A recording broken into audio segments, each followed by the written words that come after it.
আল্লাহ বললেন আমি হায়াত মউত সৃষ্টি করেছি তোমাদের পরীক্ষা করব। ওই পরীক্ষাটি কি হবে?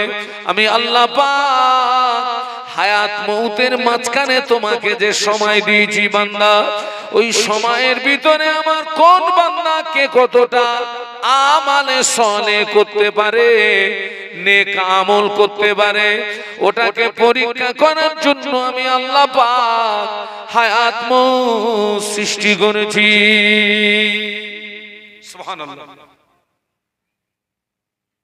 আল্লাযী খালাকাল মাউতা ওয়াল হায়াতা লিয়াবলুয়াকুম আইয়ুকুম আহসানু আমালা। আল্লাহ বলছেন আমি হায়াত মউতকে সৃষ্টি করেছি তোমাদের পরীক্ষা করব। ওই হায়াত মউতের মাঝখানে আমি আল্লাহ তোমাকে যে সময় দিয়েছি, ওই সময়ের ভিতরে আমার কোন বান্দা কে কতটা আমালে সলে করতে পারে, নেক আমল করতে পারে। একটু বলুন সুবহানাল্লাহ। আল্লাহ কিন্তু বলেননি যে কে কত বেশি আমল করতে পারে, আল্লাহ বলেননি আকসারু আমালা, আল্লাহ বলেছেন আহসানু আমালা। কে কত ভালো আমল করতে পারে, নেক আমল করতে পারে, আমালে সলে করতে পারে, এটাকে পরীক্ষা করার জন্যই আমি আল্লাহ পাক হায়াত এবং মউতকে সৃষ্টি করেছি। একটু বলুন সুবহানাল্লাহ। আচ্ছা ভাই, নিজের বিচার নিজে করা যায় না? যায় না? নিজের হিসাব নিজে করা যায় না? যায় না? আমরা যে ক্যাটাগরির মুসলমান, আমরা যদি আমাদের জীবন নামক গাড়িটাকে নিয়ে যদি সমীক্ষা করি, তাতে দেখা যাবে আমার দৃষ্টিতে আমাদের দ্বারা দৈনন্দিন নেকি যতটা কামাই হয়, তার চেয়ে বেশি কামাই হয় কোনটা? গোনা। আর আমি আপনাদেরকে বোঝানোর জন্য বলছি, আমাদের দ্বারা প্রতিদিন নেকি অর্জন হয় 100 গ্রাম, আর গোনা কামাই হয় 150 গ্রাম। তার মানে প্রতিদিনের হিসাবে নেকির তুলনায় গোনা বেশি হচ্ছে কতটা করে? 50 গ্রাম করে। এই গতিতেই জীবন নামক গাড়িটি চলছে। আমার কথা বুঝতে পারছেন না? পারছেন না? এই গতিতেই জীবন নামক গাড়িটি চলছে। চলতে চলতে চলতে চলতে হায়াত শেষ। হায়াত যখন শেষ হবে তখন অটোমেটিক আপনার নিঃশ্বাস কি হবে বলুন? ফাইজা জাআ আজালুহুম লা ইস্তাখিরুনা সাআতান ওয়া লা ইস্তাকদিমুন। বলুন সুবহানাল্লাহ। ওই যে মায়ের পেটে যে সময় নির্দিষ্ট করে দিয়েছিলেন, ওই নির্দিষ্ট নির্ধারিত সময় কি হবে? মউত হবে। একটু বলুন সুবহানাল্লাহ। নির্দিষ্ট নির্ধারিত সময়ে মউত হবে।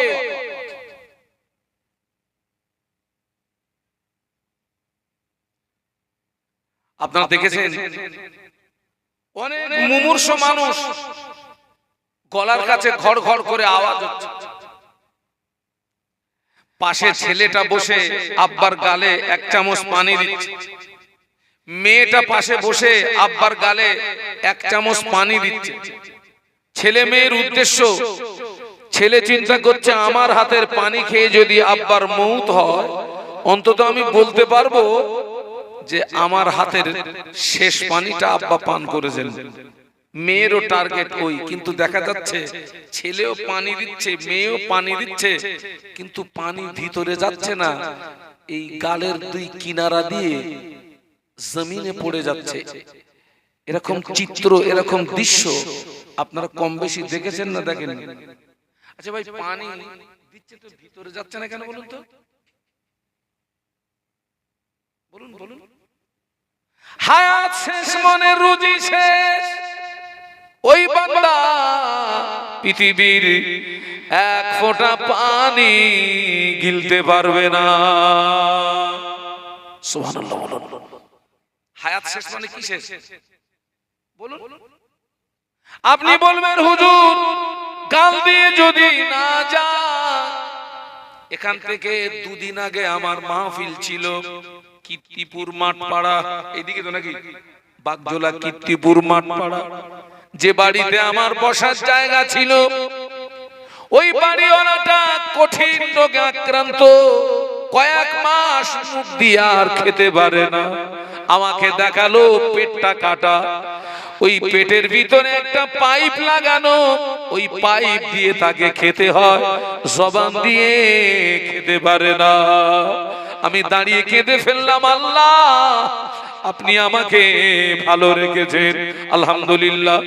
আপনি যদি মনে করেন আব্বার গাল দিয়ে যাচ্ছে না, অনেক সময় দেখা যায় হসপিটালে দেখেছি অনেক রোগী আছে যারা গাল দিয়ে খেতে পারে না, নাকের ভিতর দিয়ে পাইপ দিয়ে উপরে একটা ঢাকনা মতো থাকে, তরল জাতীয় খানা দিয়ে পুশ করে ডাইরেক্ট ভিতরে চালিয়ে দেওয়া হয়।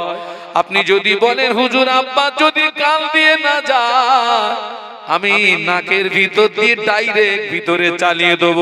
যদি আপনি দেন, আপনি যদি 100 গ্রাম খাদ্য ডাইরেক্ট যদি আপনার আব্বার ভিতরে পুশ করে দেন, আপনার আব্বা 200 গ্রাম বমি করবে। দেবেন 100 গ্রাম, কিন্তু বার করবে কতটা?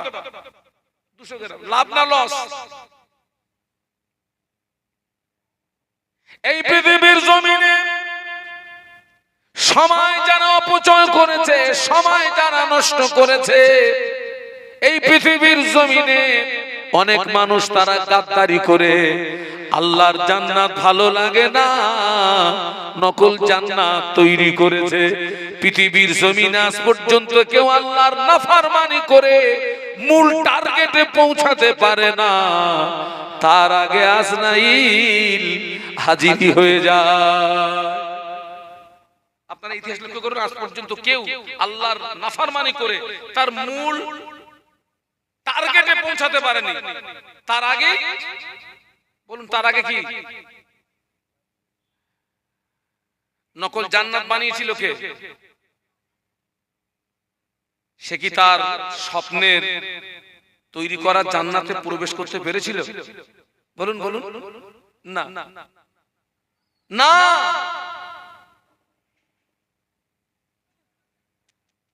আপনারা দেখবেন আমাদের এই ছেলেরা আমার দিকে তাকা,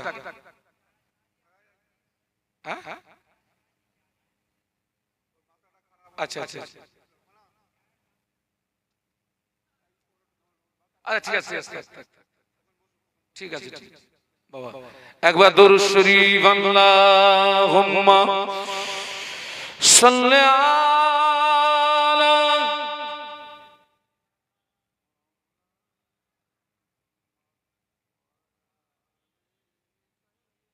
আপনারা দরুদ শরীফ পড়েন, তা আপনাদের কি বলে, দরুদের মধ্যে তো আমি কোনো জাজবা পাচ্ছি না, একটু জোরে জোরে পড়েন আল্লাহুম্মা সাল্লি আলা।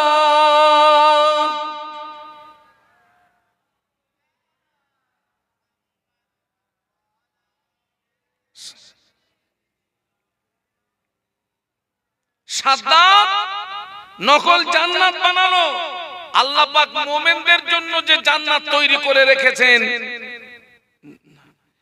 এই জান্নাত পৃথিবীর কোন আল্লাহ মুমিনদের জন্য যে জান্নাত তৈরি করে রেখেছেন, এই জান্নাতটা কেমন কোন অত্যকরণ ধারণার ভিতরেও বলুন বলুন আনতে পারবে না। শুধু তাই নয়, আল্লাহ পাক তার মুমিন বান্দাদের জন্য জান্নাতে দেখেন পৃথিবীর জমিনে একটা পুরুষ একই সঙ্গে 4টের বেশি মহিলাকে বিয়ে করতে পারবে না। এই বিধান যে আল্লাহর, সেই আল্লাহ পাকের বিধান হচ্ছে আল্লাহ পাক যারা আমল করে ঈমান নিয়ে মরবে আল্লাহ তাদের জান্নাত দেবে, আর আল্লাহ পাক একটা মুমিনকে জান্নাতে 70টা করে হুর দান করবে। একটু জোরে বলুন, একটু মহব্বতে বলুন। হ্যাঁ, তো আমার ভাইরা, সাদ্দাত খুব অনুনয় বিনয় করেছিল, আমাকে একটু সময় দাও, আমার স্বপ্নের জান্নাতে আমি একটু প্রবেশ করব, একটু সময়। সাদ্দাতের দরখাস্ত কি আল্লাহ কবুল করেছিলেন? বলুন বলুন, কবুল হয়নি। এই পৃথিবীর জমিনে নির্দিষ্ট সময় ছাড়া 1 মিনিট অতিরিক্ত সময় কাউকে দেওয়া হয়নি, কিয়ামত পর্যন্ত কাউকে দেওয়া হবে না। একমাত্র একজন ব্যক্তির জন্য স্পেশাল পাওয়ার, তিনি হচ্ছেন বিশ্ব নবী মুহাম্মাদুর রাসূলুল্লাহ সাল্লাল্লাহু আলাইহি ওয়াসাল্লাম। একটু বলুন সুবহানাল্লাহ। আল্লাহ পাক বিশ্ব নবীর ইচ্ছার উপরে ছেড়ে দিয়েছিলেন। একটু বলুন না সুবহানাল্লাহ। আল্লাহ পাক আমাদের নবীর ইচ্ছার উপরে ছেড়ে দিয়েছিলেন। হাবিব যদি মনে করে আমার কাছে আসতে পারেন, হাবিব যদি মনে করেন পৃথিবীর জমিনে থাকতে পারেন, একটু বলুন সুবহানাল্লাহ। এই পাওয়ারটা আর তাম পৃথিবীর অন্য কোন নবী রাসূলকে দেওয়া হবেও না।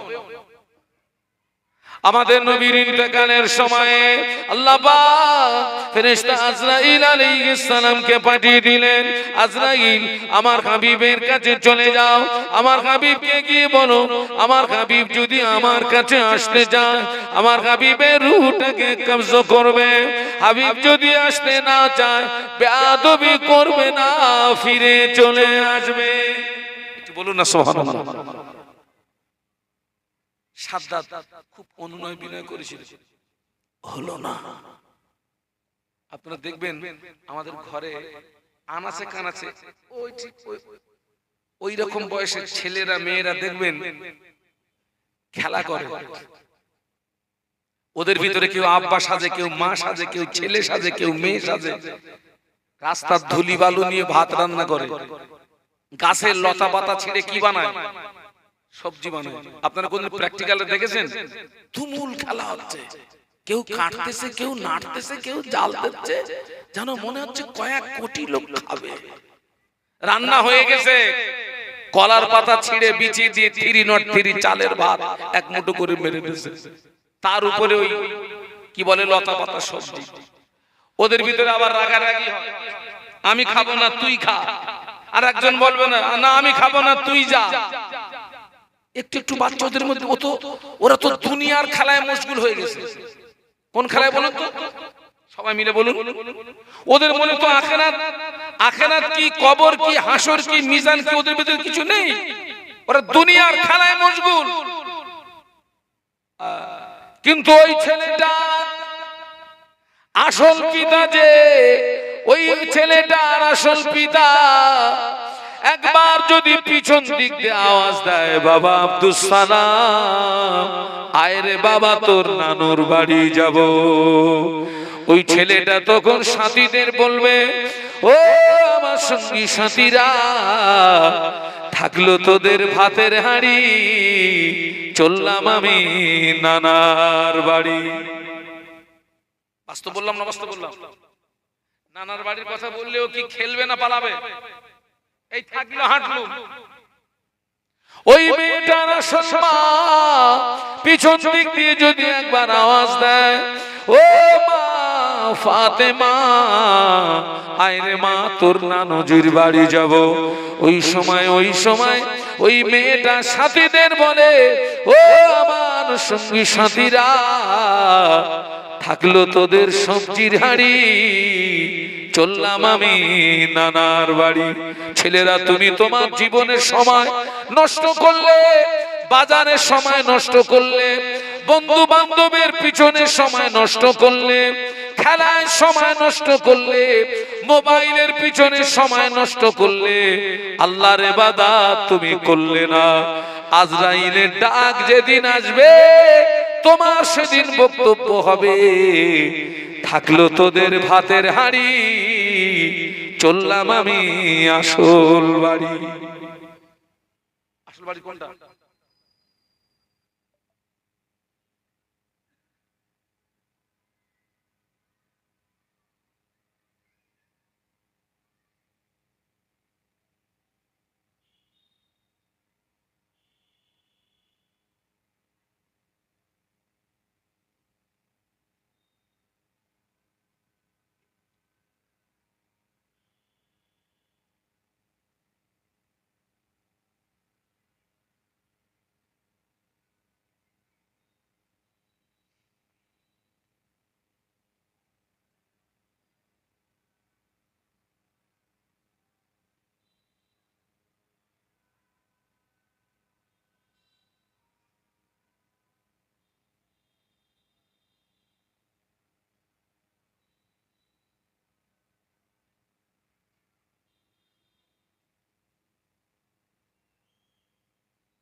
দুরূদ শরীফ আল্লাহুম্মা সাল্লি আলা সাইয়্যিদিনা মাওলানা মুহাম্মদ ওয়া আলা আলি সাইয়্যিদিনা। गुलामे मोहम्मद को मैं क्या डर है मुझको, गुलामे में उनकी गुजारा करूँगा। अजल से पड़ा हूँ मैं कदमों में उनकी, जुदाई हरगिज़ गवारा करूँगा। अल्लाहुम्मा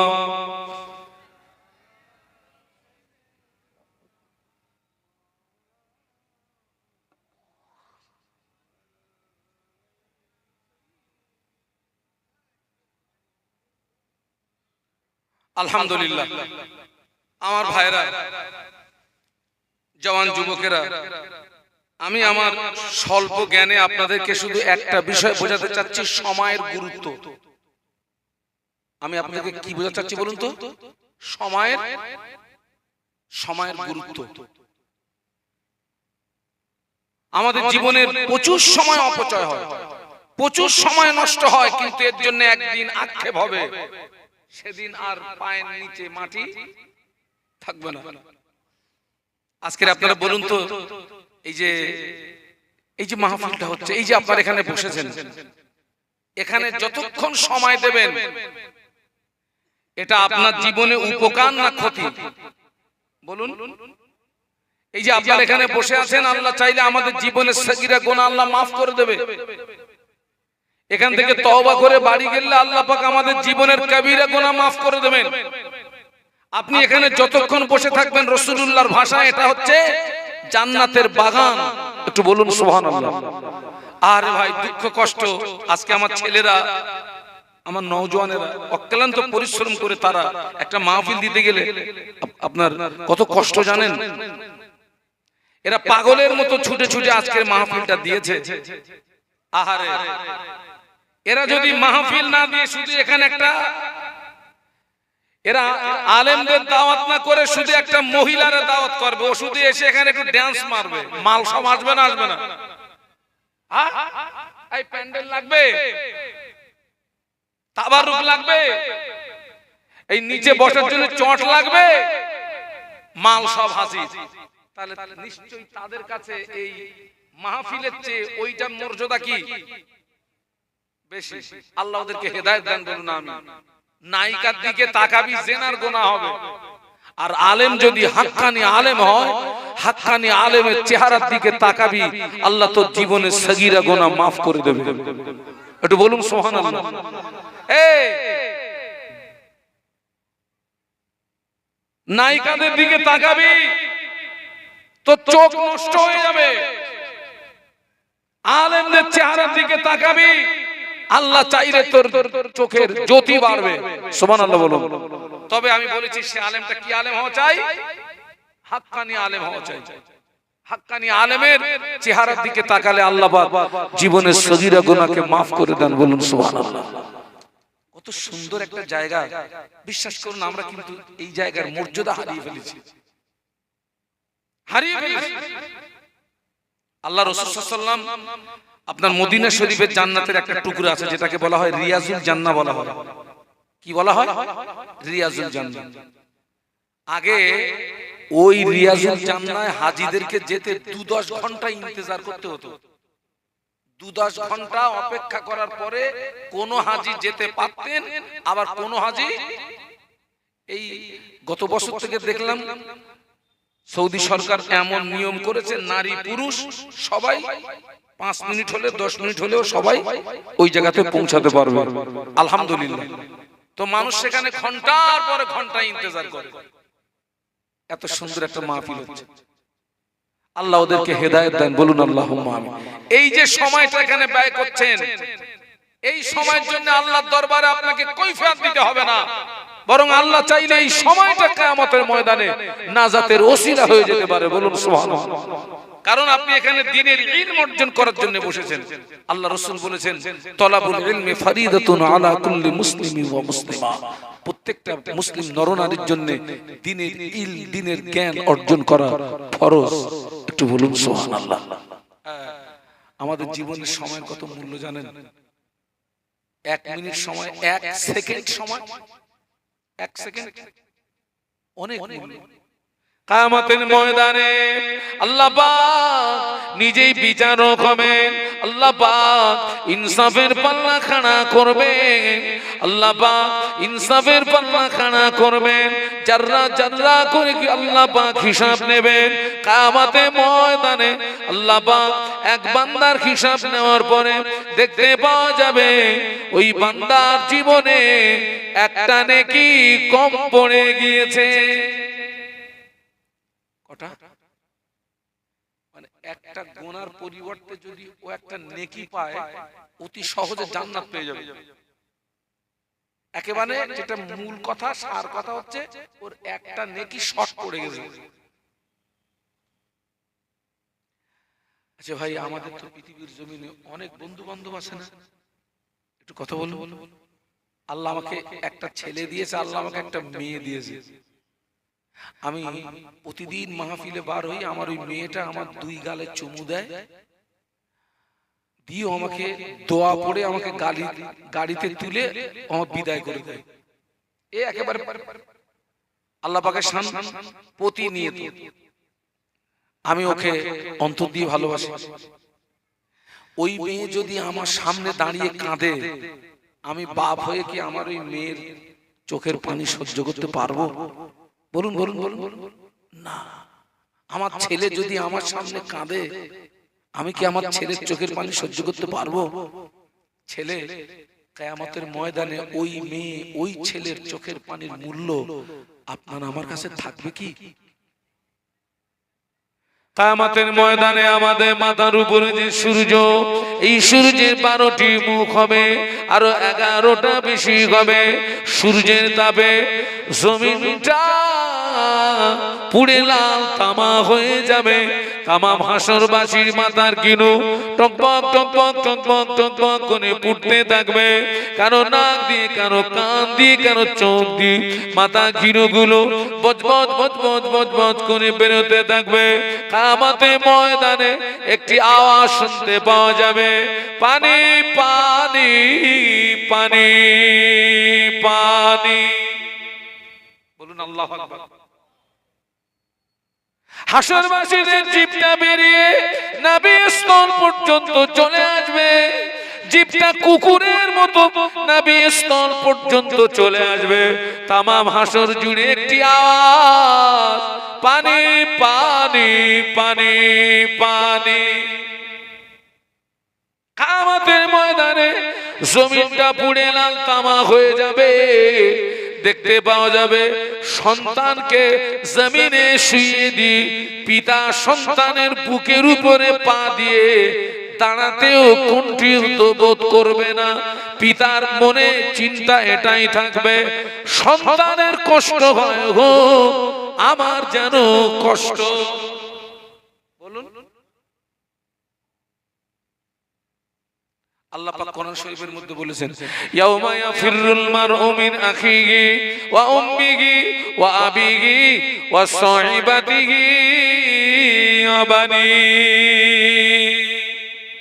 একটু বলুন না সুবহানাল্লাহ, একটু মহব্বতে বলুন না।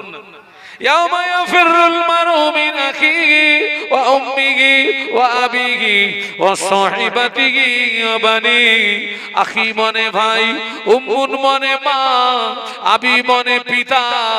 কিয়ামতের ময়দানে একজন আরেকজন থেকে হারিয়ে যাবে, পালিয়ে যাবে।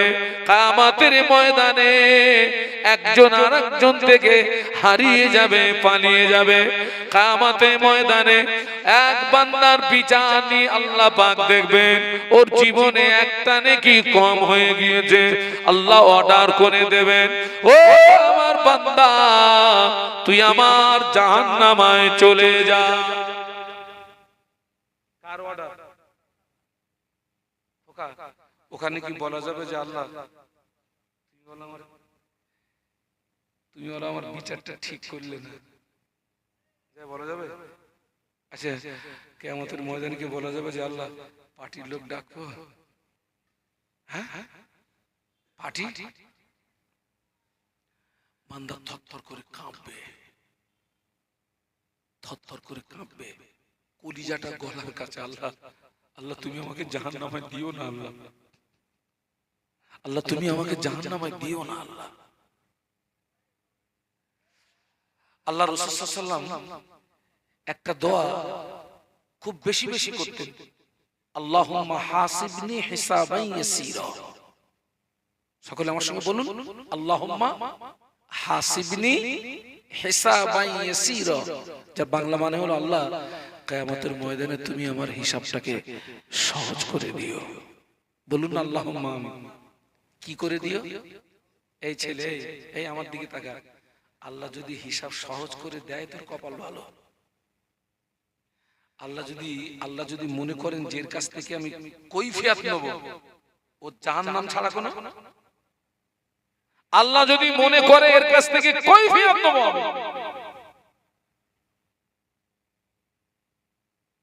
সহজ হিসাব কিরকম জানেন?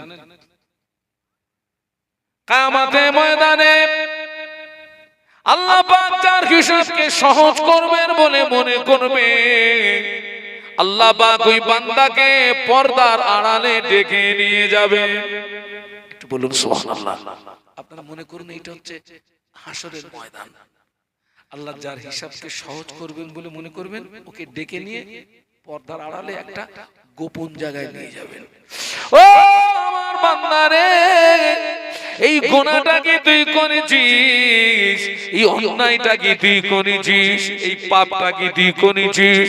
বান্দার মনে পড়ে যাবে, আল্লাহ এই অন্যায়টা আমি করে ফেলেছি, আল্লাহ এই গুনাহটা আমি করে ফেলেছি, আল্লাহ আল্লাহ পাক তুমি আমায় জাহান্নামে দিও না। আল্লাহ বলে, বান্দারে আজ হাসরের ময়দানে আমি তোকে গোপন জায়গায় ডেকে এনেছি।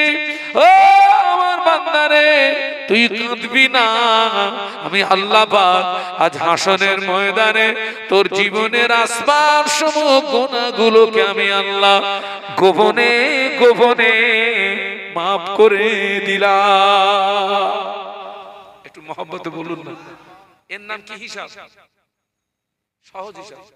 যা গোপনে গোপনে।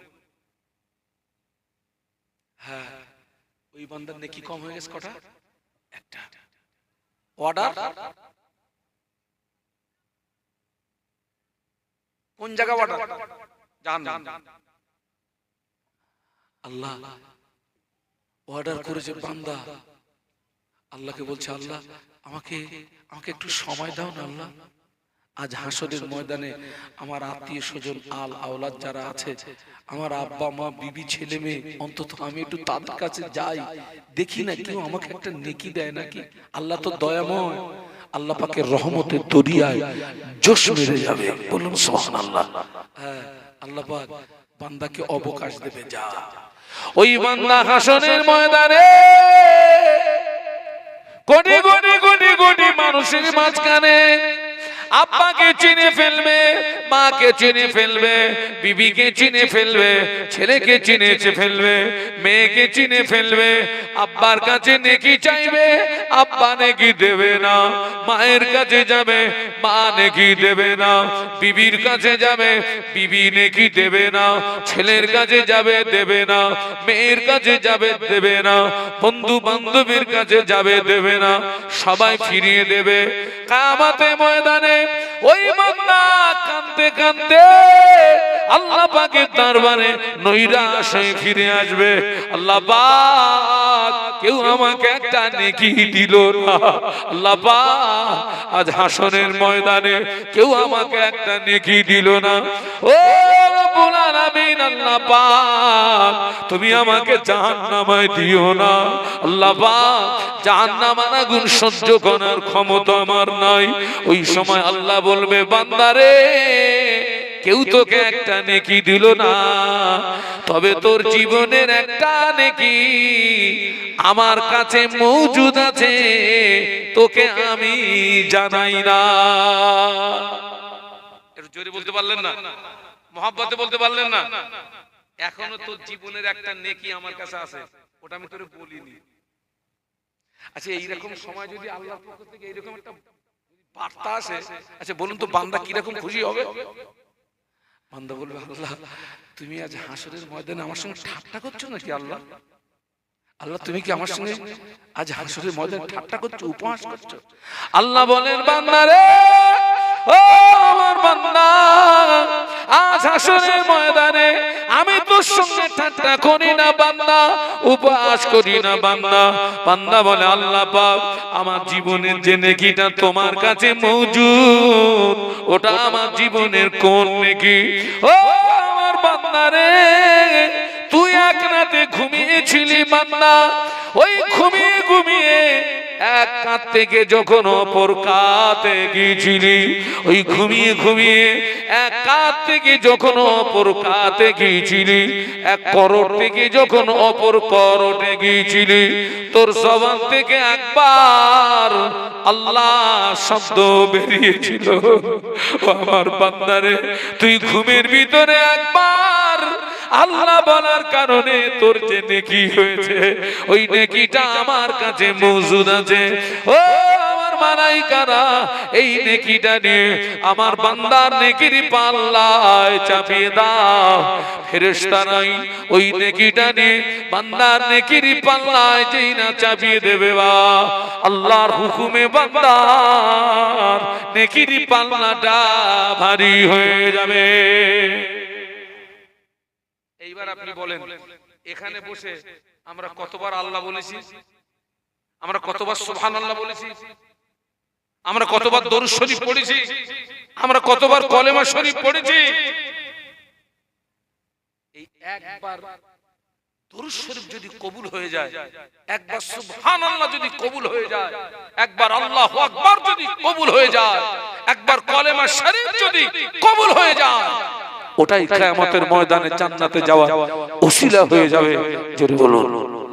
সেই জন্য বলছি, সময় অপচয় করেন না, যতটুকু সময় পান একটু আল্লাহ বিল্লাহ করেন, আল্লাহকে ডাকুন। আজকে তাম পৃথিবীতে মুসলমানদের যে অবস্থা, তাতে এটা কিন্তু স্পষ্ট হয়ে গেছে, তাম পৃথিবীর জমিনে মুসলমানদের আহা বলার একমাত্র আমাদেরকে বাঁচাতে পারে কে? একটু জবান খুলে বলুন। তিনি আমাদেরকে বাঁচাতে পারেন, তিনি আমাদেরকে মারতে পারেন। ইন্নাল্লাহা আলা কুল্লি শাইইন কাদির। সমস্ত ক্ষমতার মালিক কার হাতে? আর আমাদেরকে জেগে ঘুমানোর সময় আর নেই। যতটুকু সময় পান একটু আল্লাহকে ডাকুন, আল্লাহকে ডাকুন।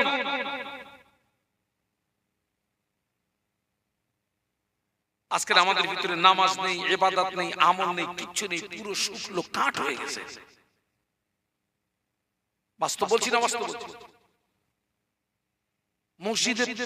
মসজিদের পাশে বসে আমরা বন্ধু বান্ধবের সঙ্গে গল্প করে ইচ্ছা করে নামাজ ছেড়ে দেই। বাস্তব না বাস্তব? আজকের অধিকাংশ মাহফিল গুলো, এখন তো মাহফিল মানে কুটুম্বিতে করার একটা কি, এখন মাহফিল হলে 14 গোষ্ঠীর কুটুম দাওয়াত করতে হয়।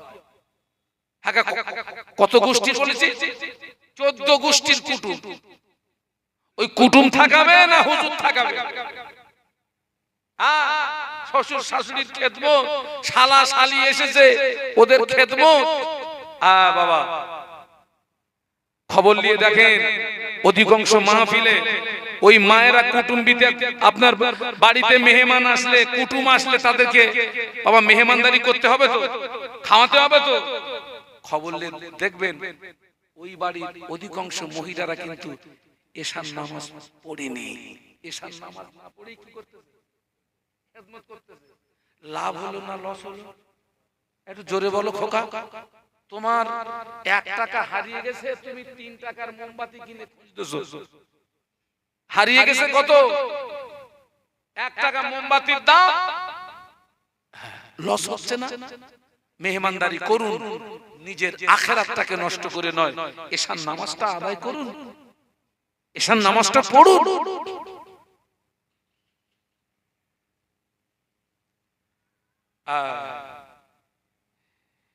এখান থেকে নারায়ণপুর বাজার পায়ে হেঁটে যেতে কতক্ষণ লাগে? 10 মিনিট। ফজরের নামাজ আদায় করেছে, ফজরের নামাজ আদায় করে আপনি নারায়ণপুর বাজারে যাবেন। আপনি যদি নেকির ভিখারি হন, আপনি বাড়ি থেকে পায়ে হেঁটে যাবেন। আপনি বাড়ি থেকে বেরিয়েছেন, হাঁটতে হাঁটতে যান, আর গুনগুন আওয়াজে একটু কলেমা শরীফ পড়ুন, একটু দরুদ শরীফ পড়ুন, একটু সুবহানাল্লাহ পড়ুন, একটু আলহামদুলিল্লাহ পড়ুন। নারায়ণপুর বাজারে যাওয়া হবে, 10 মিনিটে অনেক নেকি কামাই হবে। একটু বলুন না সুবহানাল্লাহ। বসিরহাটে যাবেন, মোটর বাইকে যাবেন, যান, মোটর বাইকের পিকআপটা টানুন, আর গুনগুন আওয়াজে কলেমা শরীফ পড়ুন, দরুদ শরীফ পড়ুন, সুবহানাল্লাহ পড়ুন, আলহামদুলিল্লাহ পড়ুন। দেখতে পাওয়া যাবে আপনার জায়গায় যাওয়া হবে, আল্লাহর রাস্তে নেকি কামাই হবে। সব আজকে মানবে ভাই, এতটুকু বিশ্বাস রাখবেন। শাহানুর আপনাদেরকে এই কথাগুলো বলছে মানে ও আমলটা আলহামদুলিল্লাহ শাহানুর আলমের ভিতরে আছে। সেই তো গাড়ির ভিতরে বসে রয়েছে রে ভাই, তুই ফাও বসে থাকবো কেন? একটু তাসবিহটা নিয়ে একটু দরুদ শরীফ পড়ি না, একটু কলেমা শরীফ পড়ি না, একটু সুবহানাল্লাহ পড়ি না, আলহামদুলিল্লাহ পড়ি না, সুবহানাল্লাহি ওয়া বিহামদিহি সুবহানাল্লাহিল আযীম। এটা জবানে হালকা কিন্তু মিজানে অনেক ভারী। সুবহানাল্লাহ বলুন, পড়ি না। ও মায়েরা, ফজরের নামাজ পড়েছেন মা, ফজরের নামাজ আদায় করে মায়েদের, যারা গ্রাম্য এলাকার মায়েরা, আগে আমাদের মা চাচিরা আঙিনা ঝাড় দিত, আঙিনা আঙিনা উঠোন উঠোন উঠোন। এখন শহর এলাকায় আর উঠোন পাওয়া যায় না, তবে এটা তো গ্রাম্য এলাকা। ও মায়েরা, ফজরের নামাজ পড়েছেন মা, আগে অধিকাংশ বাড়ির ভিতর থেকে ফজরের নামাজের পরে কোরআন তেলাওয়াতের আওয়াজ শোনা যেত। অধিকাংশ বাড়ির ভিতর থেকে মাগরিবের নামাজের পরে কোরআন তেলাওয়াতের আওয়াজ শোনা যেত। বাবা, এখন আর কোরআন তেলাওয়াতের আওয়াজ পাওয়া যায় না। ঠিক বলছি না ভুল বলছি? যে বাড়িতে ফজরের নামাজের পরে কোরআন তেলাওয়াত হয়, ওই বাড়িটা ফজর থেকে মাগরিব পর্যন্ত আল্লাহর ফেরেশতারা পাহারায় দাঁড়িয়ে যায়। তাও একটু সুবহানাল্লাহ বলবেন না? বাড়ি গিয়ে বলবেন নাকি? একটু মোহাব্বতে জোরে বলেন না। যে বাড়িতে মাগরিবের নামাজের পরে কোরআন তেলাওয়াত হয়, মাগরিব থেকে ফজর পর্যন্ত ওই বাড়িটায় আল্লাহর ফেরেশতারা পাহারায় দাঁড়িয়ে যায়। আগে অনেক বাড়ির ভিতর থেকে কোরআন তেলাওয়াতের আওয়াজ শুনতে পাওয়া যেত বাবা, মাগরিবের নামাজের পরে কোরআন তেলাওয়াতের আওয়াজ শুনতে পাওয়া যেত বাবা। এখন আর কোরআন তেলাওয়াতের আওয়াজ শোনা যায় না, তবে অধিকাংশ বাড়ির ভিতর থেকে গানের আওয়াজ শুনতে পাওয়া যায়। এটা দুঃখ, এটা আফসোস।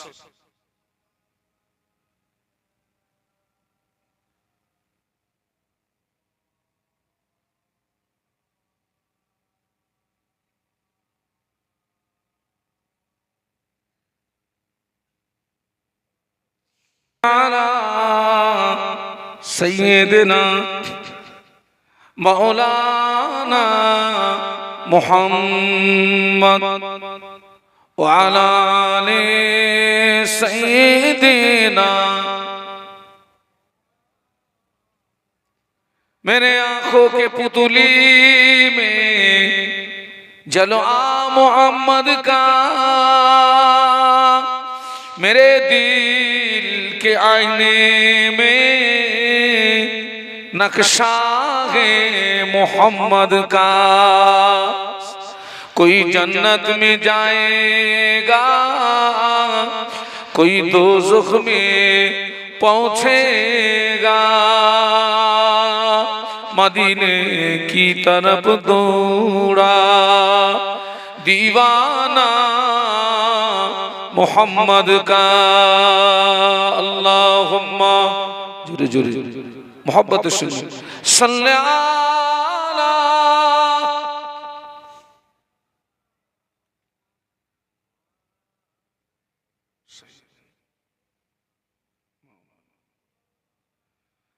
জবান খুলে বলুন আল্লাহু আকবার। আজকের দুঃখ আফসোস, আমরা ভালো জায়গায় সময় ব্যয় করার তুলনায় খারাপ জায়গায় বেশি কি করি বলুন, সময় ব্যয় করি। আজকের এই ঠান্ডার সময়, শীতের সময় অধিকাংশ জায়গায় মেলা হচ্ছে, মেলা আপনি খবর নিয়ে দেখেন 50-50 আমাদের। ওই মেলায় যত মানুষ যায় 50-50 কাদের বলেছি? আমাদের। আমাদের মানে কি?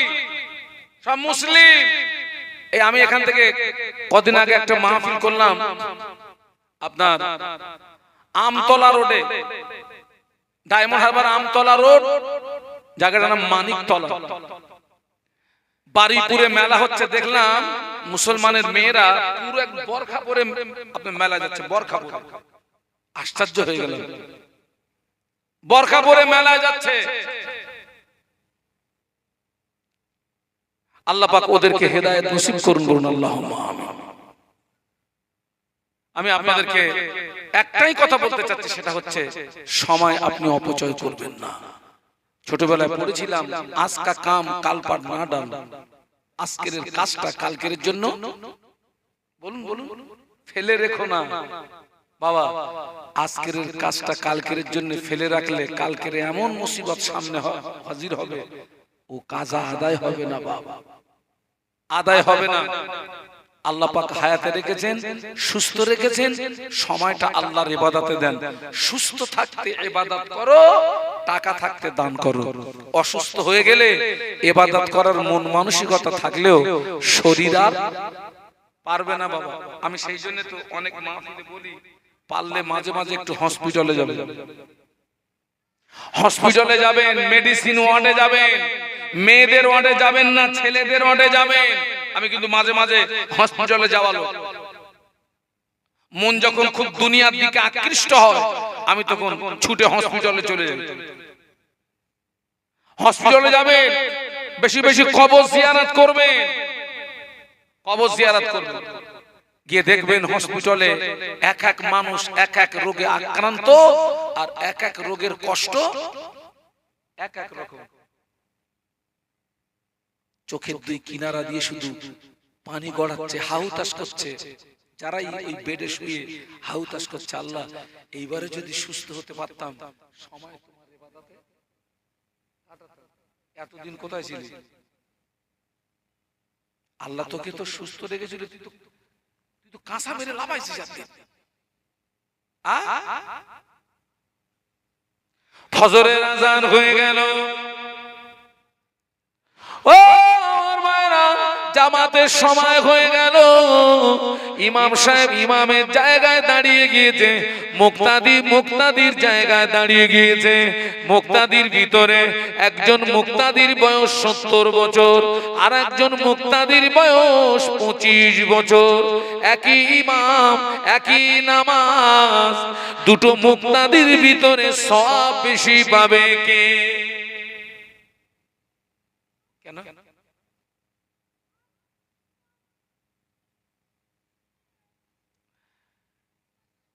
যারা চাকরিজীবী 60 বছর 65 বছর হয়ে গেলে সরকাররা রাখে না, বাড়ি পাঠায়। কথা বলেন না কেন? সরকার রাখে না, বাড়ি পাঠায়। টাকা দিচ্ছি বাড়ি যা, আর তো চলবে না। কেন? তোরে যে জন্য নিয়েছিলাম সে কাজার, তুই এখন চোখে কম দেখিস, কানে কম শুনিস, ঘন্টায় 13 বার পেশাব করিস, তুই পেশাব থাকাবি না আমার কাজ করবি, ওই জন্য তোর কাজ করতে হবে না, বাড়ি যা, টাকা দিচ্ছি বসে খা। ওই যে কি টাকা দেয়, পেনশন দেয় না, বসে বসে খা। ও আপনার সুস্থ জীবনটা আল্লাহর ইবাদতে দিলেন না, আপনার যৌবন বয়স আল্লাহর ইবাদতে দিলেন না। এখন বুড়ো হয়ে গেছেন, উঠতে গেলে বাবারে, বসতে গেলে মারে, ঘন্টায় 13 বার পেশাব করবা, তুমি পেশাব থাকাবা না, নামাজ পড়বা। ও আমার মায়েরা, সুস্থ জীবন তুমি আল্লাহর ইবাদতে দিলে না, সুস্থ যৌবন কালটা তুমি আল্লাহর ইবাদতে দিলে না। এখন তুমি বয়স হয়ে গেছো, ঠিকভাবে রুকু করতে পারো না, সিজদা করতে পারো না, তোমার এই ইবাদত আমার আল্লাহ ভালোভাবে নেবে কেন? ওই শুধু তাই নয়, যারা বুড়ো হয়ে গেছে মেলা ওদেরকে আর ডাকে না, বুড়ো যারা হয়ে গেছে মেলা ওদেরকে আর ডাকে না, বুড়ো যারা হয়ে গেছে মোবাইলে পাবজি ওদেরকে আর ডাকে না, ফ্রি ফায়ার ওদেরকে আর ডাকে না, বুড়ো যারা হয়ে গেছে নারীরা ডাকে না, নারীরা ওরে কি জন্য ডাকবে, তো বুড়ো হয়ে গেছে, কাজ মিটে গেছে, ওখানে কোনো লাভ হবে না।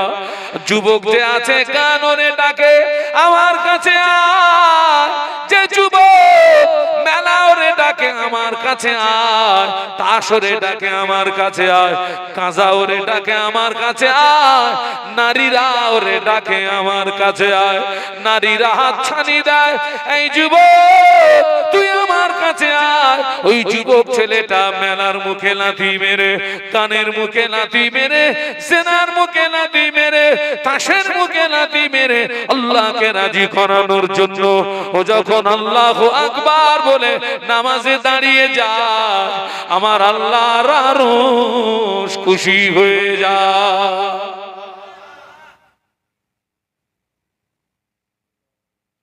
যৌবন বয়সটা আল্লাহর ইবাদতে দেওয়া। আজকের অধিকাংশ যুবক ছেলেদের দ্বারা শরীয়ত বিরোধী কাজ সবচেয়ে বেশি হয়, অথচ এই যুবকদের রক্তেই কিন্তু ইসলামের ভিত। কাদের রক্তে বলেছি? ইসলামের ভিত কিন্তু বুড়োদের রক্তে না, ইসলামের ভিত হচ্ছে যুবকদের রক্তে, ইসলামের ফাউন্ডেশন। একটু সুবহানাল্লাহ বলবেন না? আবু বকর সিদ্দিক রাদিয়াল্লাহু আনহু যখন ইসলাম গ্রহণ করেন, উনি তখন বুড়ো নন, যুবক। ওমর রাদিয়াল্লাহু আনহু যখন ইসলাম গ্রহণ করেন, যুবক। আলী কাররামাল্লাহু ওয়াজহাহু ইসলাম যুবক।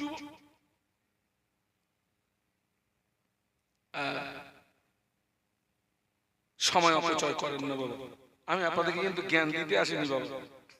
অনেক মানুষ বসে আছেন, আমি আপনাদের পায়ের ধুলির সমতুল্য না। আবার বলছি, জেগে ঘুমানোর সময় আর নেই। যতটুকু সময় পাও আল্লাহ বিল্লাহ করো, আল্লাহর ইবাদত করো। সময় যতটুকু পাও আল্লাহর, ফাদখুলি ফি ইবাদি ওয়াদখুলি জান্নাতি। একটু সুবহানাল্লাহ বলা যাবে? একটু মহব্বতে বলা যাবে? ফামান কানা ইয়ারজু লিকা রাব্বিহি ফালইআমাল আমালান সালিহান ওয়ালা ইউশরিক বিইবাদাতি রাব্বিহি আহাদা। আল্লাহর সঙ্গে যদি আপনি মোলাকাত করতে চান, আপনাকে দুটো কাজ করতে হবে। আমালান সালিহান, নেক আমল করতে হবে, আর ইবাদতের ভিতরে কাউকে বলুন শরীক স্থাপন করা, আল্লাহ পাকের দিদার পেয়ে যাবেন। বলুন সুবহানাল্লাহ। জান্নাতে যেতে চাও, ফাদখুলি ইবাদি ওয়াদখুলি জান্নাতি। আমাদেরকে ভালো হতে হবে ভাই, আমাদেরকে পরিবর্তন হতে হবে ভাই। আর কবে ভালো হব? আর কবে মসজিদের সঙ্গে সম্পর্ক তৈরি করব? আর কবে নামাজের পার্টির সঙ্গে সম্পর্ক তৈরি করব ভাই? পৃথিবীর জমিনে বহু পার্টি আছে বাবা, কোন পার্টি অন্য পার্টির সঙ্গে সম্পর্ক রাখবেন, মদের থেকে পৌঁছে দেবে। অন্য পার্টির সঙ্গে সম্পর্ক রাখবেন, নারীর থেকে পৌঁছে দেবে। মসজিদের সঙ্গে সম্পর্ক রাখবেন, মসজিদের পার্টির সঙ্গে আপনি মসজিদের সময় দেবেন, মসজিদের পার্টিতে সময় দেবেন। আল্লাহর নামে শপথ করে বলছি, ওই মসজিদের পার্টি আপনাকে আল্লাহর জান্নাতের দরজায় পৌঁছে দেবে।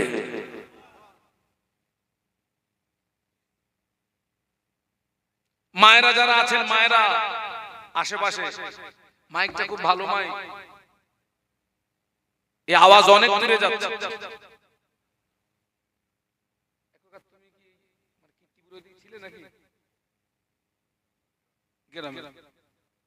মায়েদেরকে বলছি, মায়েরা, পুরুষদের তুলনায় মেয়েদের জান্নাতে যাওয়া সহজ। একটু বলুন সুবহানাল্লাহ। আল্লাহর নবী সহিহ হাদিস, আল্লাহ রাসূল বলেছেন, কিয়ামতের ময়দানে যে মহিলা 4টি প্রশ্নের জবাব দিতে পারবে, ওই মহিলার জন্য 8টি জান্নাতের দরজা খোলা থাকবে। যেটা দিয়ে খুশি ওইটা দিয়ে যা। সুবহানাল্লাহ বলবেন না? 1 নাম্বার প্রশ্ন হবে নামাজ সম্পর্কে, 2 নাম্বার প্রশ্ন হবে রমজানের রোজা সম্পর্কে, 3 নাম্বার প্রশ্ন হবে স্বামীর আনুগত্য সম্পর্কে, 4 নাম্বার প্রশ্ন হবে পর্দা সম্পর্কে। যে মহিলা ওই 4টি প্রশ্নের জবাব দিতে পারবে, ওই মহিলা আল্লাহর 8টা জান্নাতের দরজা দিয়ে ঢুকতে পারবে। মায়েদের বলছি, মায়েরা, সকালে ফজরের নামাজ পড়েছেন মা, ফজরের নামাজ পড়ে গ্রাম্য এলাকার মা আপনি, আপনাকে আঙিনা ঝাড় দিতে হবে। ও মা, আপনি আঙিনা ঝাড় দেন আর গুনগুন আওয়াজে কলেমা শরীফ পড়ুন মা, একটু দরুদ শরীফ পড়ুন মা, একটু সুবহানাল্লাহ পড়ুন মা, আলহামদুলিল্লাহ পড়ুন মা। আঙিনা ঝাড় দেওয়া হবে, মা তোর নেকি কামাই হবে।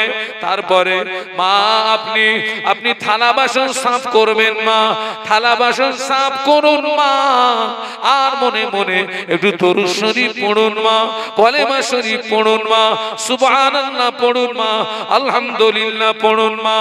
থালা বাসন সাফ হবে, নেকি কামাই হবে।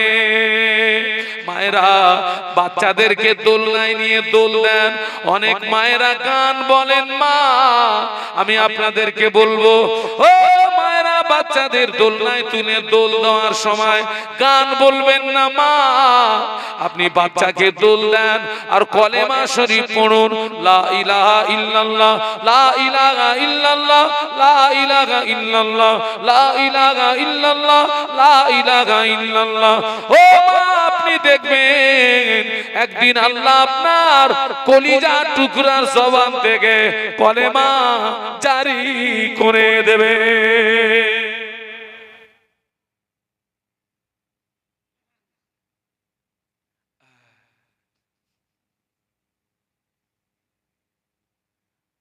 আর ফুরফুরা শরীফের ছোট হুজুর পীর কেবলা রহমাতুল্লাহ আলাইহি ওয়াজ করতে করতে একটা কথা খুব বলতেন, জ্ঞানী যারা বোঝে তারা শুধু শুধু ইশারায়।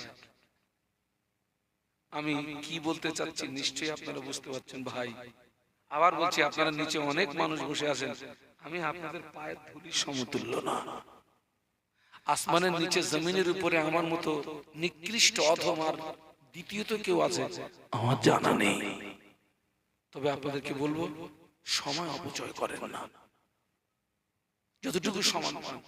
আপনাদেরকে বলে যাচ্ছি, পারলে প্রতিদিন 100 বার করে দরুদ শরীফ পড়বেন, 100 বার করে কলেমা শরীফ পড়বেন, 100 বার করে সুবহানাল্লাহ পড়বেন, 100 বার করে আলহামদুলিল্লাহ পড়বেন, 100 বার করে আল্লাহু আকবার পড়বেন, 100 বার করে পড়বেন সুবহানাল্লাহি ওয়া বিহামদিহি সুবহানাল্লাহিল আযীম, 100 বার পড়বেন ইয়া আল্লাহ ইয়া রহমান ইয়া রহিম ইয়া হাইয়্যু ইয়া কাইয়্যুম পড়বেন।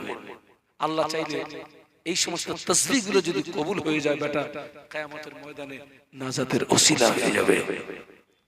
উম্মতে মুহাম্মাদিরা হচ্ছে সোনা ব্যবসায়ীর সমতুল্য। যে ব্যবসায় যেমন লাভ, সেই ব্যবসায় তেমন লস। উম্মতে মুহাম্মাদির সামান্য কাজে আল্লাহ নারাজ হয়ে জীবনের আমল বরবাদ করে আল্লাহ তাকে জাহান্নাম দেয়। আবার সামান্য কাজে খুশি হয়ে আল্লাহ তার জীবনের গুনাহ মাফ করে জাহান্নাম হারাম করে দিয়ে রহমতের জান্নাতের মেহমান বানিয়ে নেয়।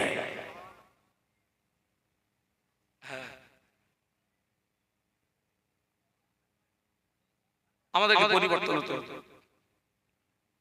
নামাজি হতে হবে, আল্লাহ ওয়ালা হতে হবে, জাকেরিন হতে হবে। ওয়াজ নসিহত আল্লাহ চাইলে সারা জীবন শোনাবে, কিন্তু জেনে রাখবেন সারা জীবন যদি ওয়াজ শোনেন, আমল যদি না করেন, বালির বাঁধ তৈরি হবে। আমল বাংলা মানে হচ্ছে বাস্তব জীবনে রূপ দেওয়া, বাস্তব জীবনে রূপ দেওয়া। আমার ছেলেরা আজকের এখানে যারা আমরা আছি সবাই 5 ওয়াক্ত নামাজ পড়বেন, সাপ্তাহিক জুমার নামাজ পড়বেন। এখনো পর্যন্ত আমার সমাজে অনেক পুরুষ এবং অনেক নারীরা 5 ওয়াক্ত নামাজের সঙ্গে সঠিকভাবে সম্পর্ক তৈরি করতে বলুন পারেন। অথচ আল্লাহ নবী সাহাবীদের জীবন দেখুন, নবীর জীবনী দেখুন। মদিনার মসজিদে নববী শরীফে ফজরের আযান হয়ে গেল। মদিনার মসজিদে নববী শরীফের মুয়াজ্জিন হাফসি বেলাল মদিনার মসজিদে নববী শরীফে যখন আযান দিতেন, হাফসি বেলালের আযানের আওয়াজ আল্লাহ পাকের আরশ মুআল্লাতে পৌঁছে যেত। একটু সবাই মিলে বলা যাবে আযান হয়ে গেছে। আল্লাহ নবী নিজে ইমাম, আল্লাহ নবী নিজে ইমামতি করতেন।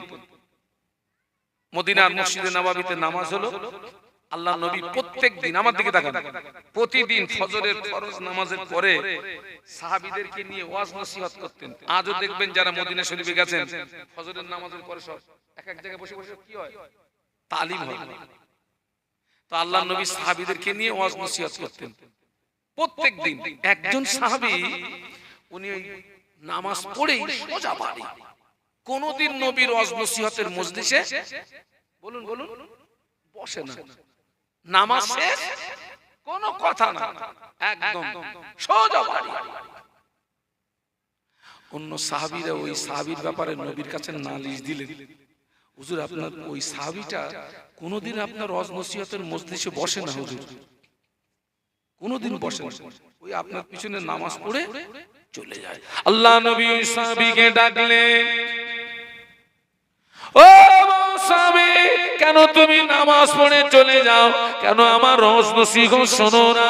ওই সাহাবী আল্লাহ নবীর নূরের বদনের দিকে চেয়ে কেঁদে উঠে বলেছিলেন, ইয়া রাসূলুল্লাহ হাবিবাল্লাহ, আমি আপনার একজন গরীব সাহাবী।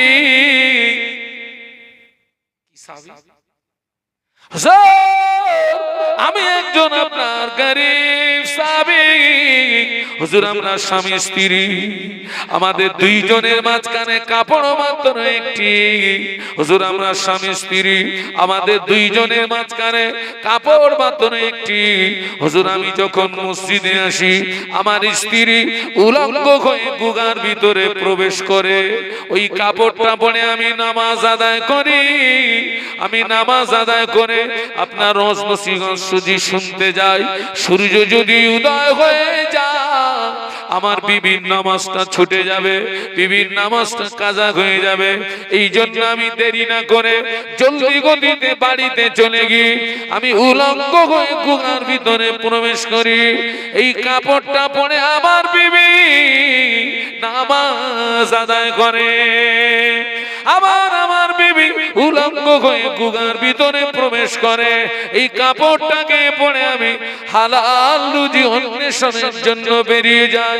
ইয়া রাসূলুল্লাহ, স্বামী স্ত্রীর ভিতরে একটা কাপড় থাকার কারণে আপনার ওয়াজ নসিহত শুনতে পারি না, অমনি বাড়িতে চলে যাই।